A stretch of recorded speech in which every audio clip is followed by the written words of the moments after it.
Bonjour, nous voyons pendant cette semaine l'Église en développement et aujourd'hui nous allons voir des disciples qui osent franchir les frontières. C'est dans Actes au chapitre toujours 11 à partir du verset 20.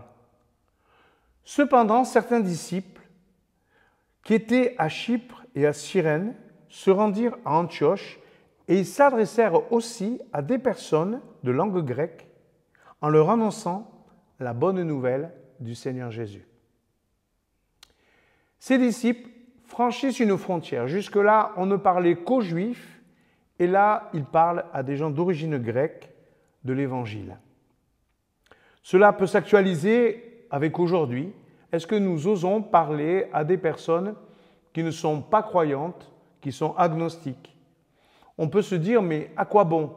Des incroyants qui ne croient pas ou restent sceptiques en l'existence de Dieu, peuvent-ils recevoir le message de l'Évangile?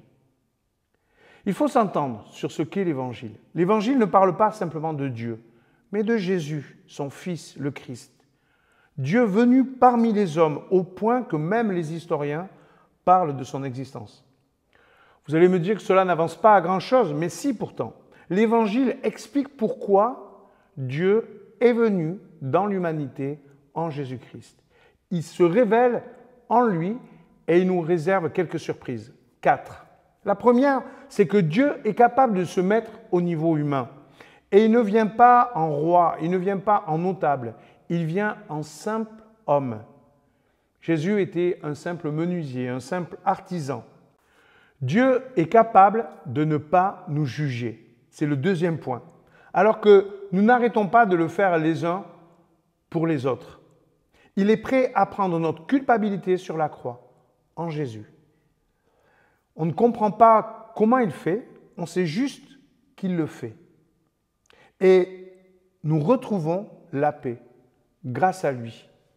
Nous retrouvons le calme grâce à lui. Troisième point, Dieu aime les humains. Toi, moi et même ceux que nous n'aimons pas. Comment le savons-nous? Parce qu'il s'est solidarisé à l'humanité en Jésus.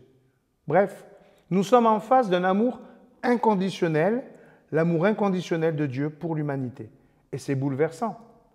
Et le quatrième point, c'est que Jésus propose un chemin de vérité accessible, unique, lui-même. Il est ce chemin. Il nous conduit non seulement vers son Père, mais il nous donne aussi accès à notre propre vie, à notre propre potentiel. Nous pouvons vivre avec lui une vie nouvelle. Alors oui, ce message de l'Évangile peut atteindre nos contemporains.